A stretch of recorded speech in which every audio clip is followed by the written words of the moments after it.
Oke, selamat malam pemirsa channel YouTube Edi Selalu di Hati. Kembali bersama saya. Malam ini kita akan membahas tentang olahraga, khususnya debon, desain besar olahraga. Apa itu debon, kemudian sejauh mana aktivitas debon, apa tujuannya, kita akan bahas tuntas. Dan saya menghadirkan salah satu pelatih debon yang sekarang ini posisinya berada di sentral Jawa Tengah, tepatnya di UNES Semarang. Kita perkenalkan Mas Riko Adi Baskoro. Selamat malam Mas Riko. Selamat malam Pak Edi Selalu di Hati.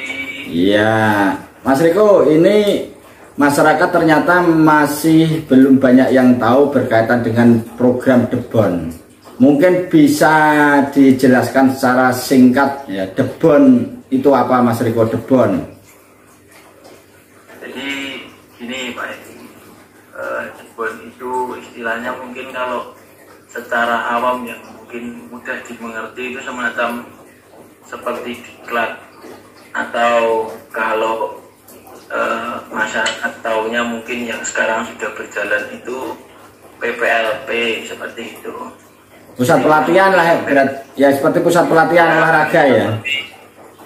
Kurang lebih pusat pelatihan untuk cabang olahraga yang diunggulkan Kemenpora, yang nantinya diharapkan bisa meraih medali emas di Olimpik tahun 2032 atau Olimpik tahun 2036.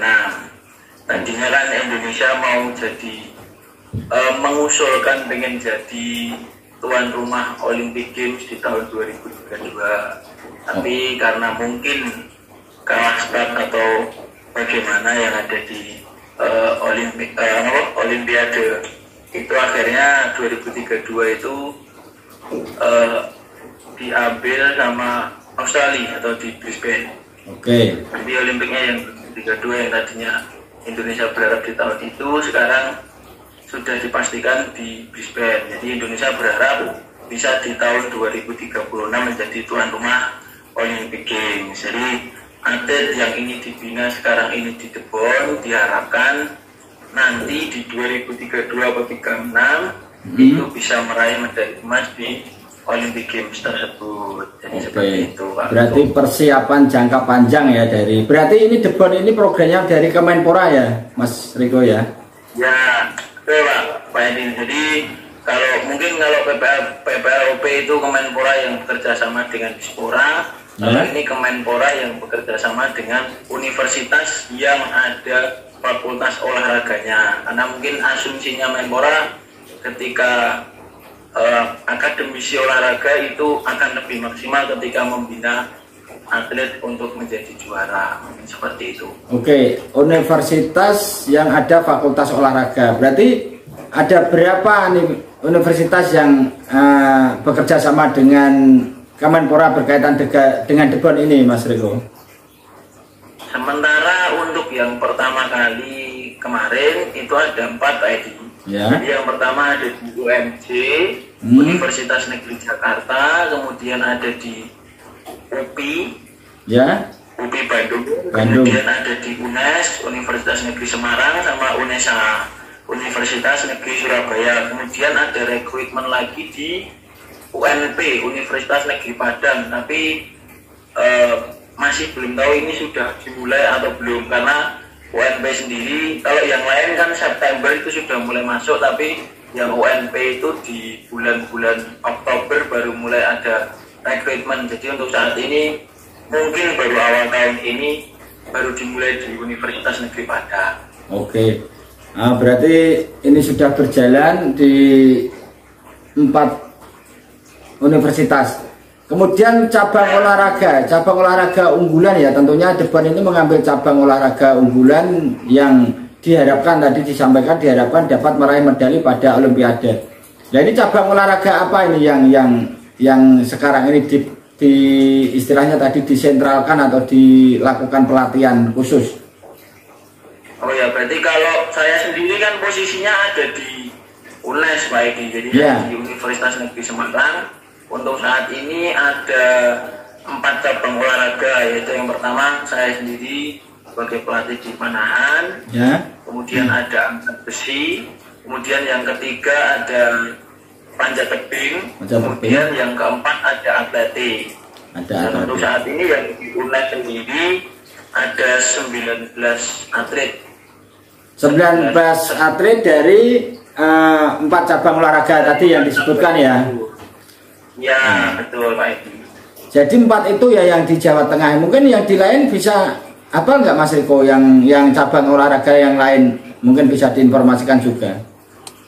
Kalau yang di lain saya kurang begitu hafal, tapi kalau sementara Panahan sendiri itu di 4 universitas tersebut itu ada semua. Ada semua ya. Namun sepertinya yang tidak ada di UNES atau di Semarang itu yang ada di tempat lain itu sepertinya ada tambahan cabur taekwondo Pak Edi. Jadi kalau selebihnya saya kurang begitu hafal.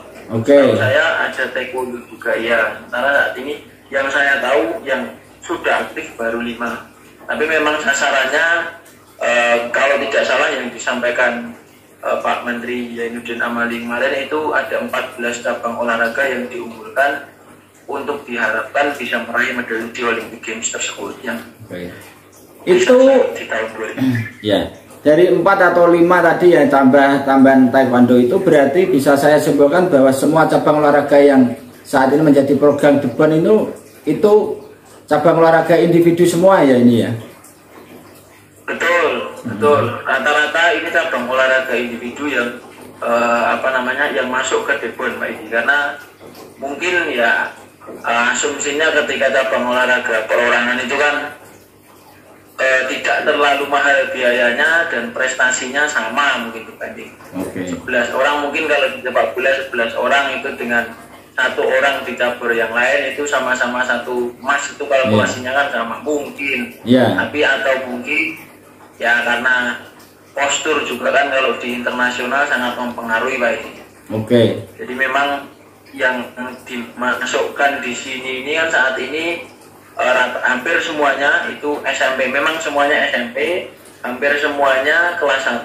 Tapi ada beberapa yang kelas 2 dan kelas 3. Tapi ada sendiri antropometri atau seleksinya itu tingginya harus sesuai yang diharapkan supaya nanti pada saat usia golden age-nya di usia 25 ke 30 itu mereka tingginya juga sesuai apa yang diharapkan oleh Kemenpora seperti itu. Berarti seleksinya ketat tadi, menyangkut juga berkaitan dengan tinggi badan segala macam. Lah ini sekarang mungkin kita lebih ke Panahan karena Mas Riko ini selaku pelatih DEBON Panahan.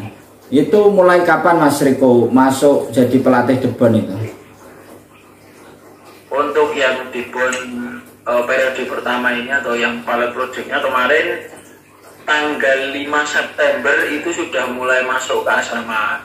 Namun mulai aktif latihan itu sekitar tanggal, kalau tidak salah tanggal 11 itu sudah mulai aktif latihan dari semua atlet. Itu semua cabang yang ada di UNES ini sudah mulai aktif latihan sampai saat ini.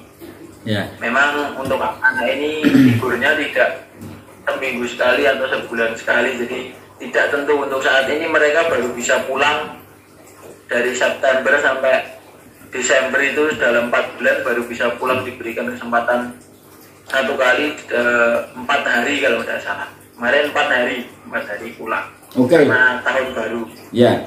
Mas Riko sendiri bisa kesasar masuk DEBON itu mungkin bisa diceritakan apakah itu seleksinya seperti apa sehingga Mas Riko bisa masuk menjadi pelatih DEBON.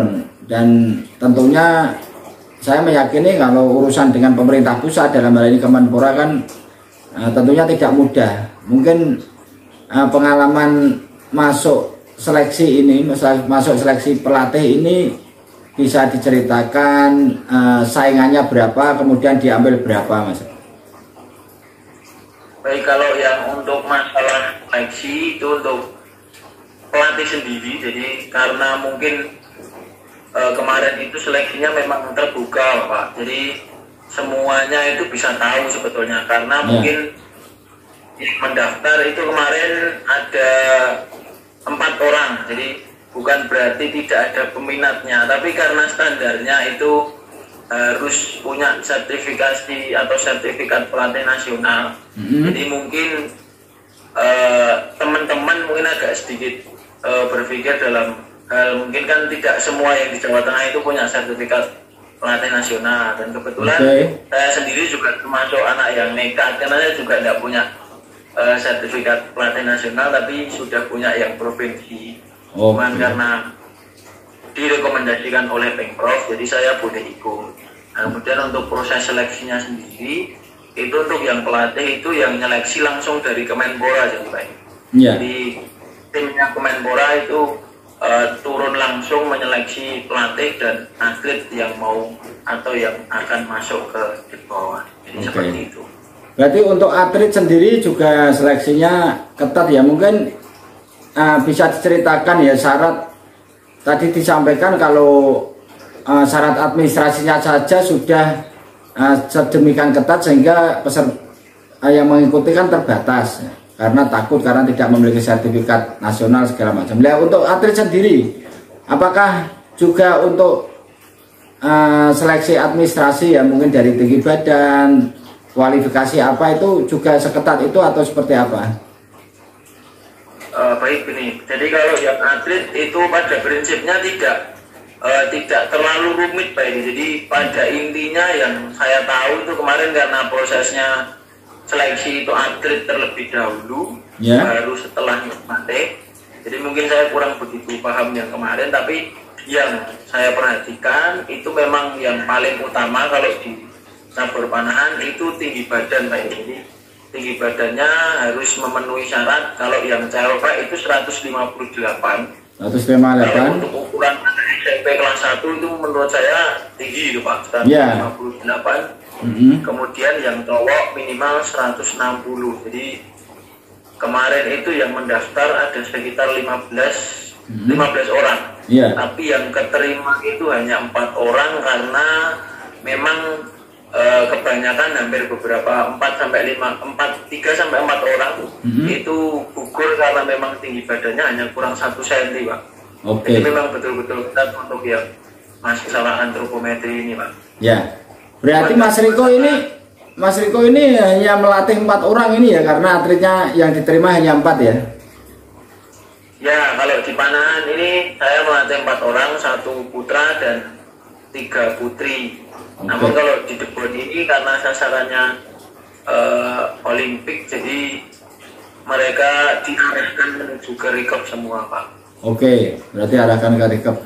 Kemudian saya kira juga kurang ideal ya kalau dalam rangka prestasi di Olimpik hanya 4 atlet ini ya. Apakah ini ada rencana atau wacana Debon ini akan merekrut atlet kembali Mas? Untuk kepastiannya saya tidak bisa memastikan untuk menjawab bahwasanya akan ada kapan itu, tapi kabarnya kemarin pada saat Monef di bulan November itu saya ingat itu dikumpulkan dengan petinggi Menpora di Deputi 4, itu beliau menyampaikan akan ada rekrutmen kembali yang pada dasarnya di Debon Sentra UNES ini target sasaran jumlah atletnya itu sekitar 80 orang. 80 orang itu dari 4 cabur tadi ya? Ya, 4 cabur itu 80 orang. Jadi saat ini baru 19. Saat ini baru 19. Ya, betul Pak. Masih kurang banyak ya. Cuman nanti dalam prosesnya saya sendiri kurang tahu nanti mau ada penambahan cabang olahraga atau tidak, khususnya untuk di sentra UNES. Kemarin yang saya dengar kan posisinya kan SMP kelas 1 ya. Ke SMP kelas 1 yang Debon terus tingginya juga saya dengar juga lah. Saat ini nanti rencananya apakah juga harus SMP kelas 1 atau boleh kelas 2, kelas 3 yang penting SMP? Wacananya. Baik, kalau masa itu kan kemarin memang pada seleksinya pada awalnya ketika yang masuk kelas 3 itu akan dikembalikan ke kelas 1. Ya. Tapi ternyata pada prakteknya yang kelas 3 atau yang kelas 2 tetap di kelas 2 dan kelas 3. Yang penting masih SMP. Kemarin. Terus kemudian kemarin juga saya tanyakan pada saat kumpul dengan atau rapat dengan Deputi 4 bahwasanya akan ada seleksi lagi tapi maksimal SMP, tapi juga diprioritaskan anak SMP yang kelas 1 meskipun tidak menutup kemungkinan ketika ada anak yang kelas 2 atau kelas 3 itu memenuhi standar sesuai yang diharapkan Kemenpora. Jadi mungkin standarnya kelas 1 dengan kelas 2 dan kelas 3 itu saya kira akan berbeda, Pak. Jadi kalau disamakan tentu akan terjadi kesenjangan lebih bagus atau lebih menguntungkan yang kelas 2 dan kelas 3 karena usianya lebih tua. Iya. Karena sifatnya pembinaan kan tetap kita kan carinya kan potensi ya, bukan yang sudah jadi ya. Betul. Untuk tingginya saya kira tetap masih berlaku ya untuk tinggi ya. Kalau untuk tinggi saya kira di Panahan sendiri pasti masih tetap berlaku untuk tinggi segitu karena memang ya mau tidak mau yang ada di juara internasional saat ini memang mempunyai tinggi yang cukup tinggi. Jadi harapannya anak-anak yang ini nanti masuk itu akan lebih menguntungkan yang tingginya minimal bisa di bawahnya sedikit dengan juara dunia. Jadi akan bisa lebih mudah untuk meraih prestasi seperti dengan mereka, lebih begitu. Oke. Kemudian berkaitan dengan fasilitas untuk atlet-atlet yang sudah di sentral di UNES ini ya, ini fasilitas itu mungkin bisa dijelaskan seperti apa saja, apakah penginapan ataukah makan seperti apa, itu mungkin bisa diceritakan juga. Kalau untuk fasilitasnya yang kepada atlet ini memang saya pikir meskipun saya baru pertama kali melatih di klub yang cukup besar, tapi saya pikir dengan pengalaman saya yang dulu saya pernah di BPLP ini mungkin agak sedikit ya jauh sih Pak, menurut saya agak jauh lebih bagus dibanding mungkin teman-teman yang di BPLP. Di BPLP sudah bagus, tapi ini lebih bagus dari teman-teman yang ada di BPLP. Mungkin ini hampir bisa dibilang pelatnas elit junior lah, kurang lebih seperti itu Pak. Jadi untuk fasilitasnya tentu penginapan, kemudian makan itu sudah disupport full, kemudian ada suplemen, kemudian ada makanan tambahan lain yang sifatnya untuk mendukung gizi mereka, karena program latihan mereka ya setiap hari ada sesi latihan. Jadi kalau penginapannya ini standarnya kalau hotel mungkin ya bintang 2, bintang 3 ya Pak. Jadi standar tingkat kenyamanannya cukup bagus untuk atlet yang sedang dalam proses pelatihan seperti itu. Kemudian untuk makannya juga indeks ratingnya juga tinggi ya, bagus. Jadi tidak mungkin kekurangan lah Pak. Jadi makan sebanyak apapun mereka aman. Cuman kan mereka juga punya porsinya masing-masing, dan karena ada ahli gizinya juga, otomatis mereka juga tidak bisa sembarangan makan. Kemudian mereka juga dapat uang saku atau insentif Pak. Ya. Wah, berarti komplit ya. Komplit sekali, dan masih ada atribut seperti baju latihan, baju tanding, sepatu saja untuk saat ini baru beberapa bulan berjalan mereka sudah dapat 4 set. Jadi kan sudah sangat lebih dari cukup untuk mereka berlatih sampai saat ini seperti itu. Jadi tidak menunggu jebol, sudah dikasih lagi gitu ya. Betul, seperti itu Pak Edi.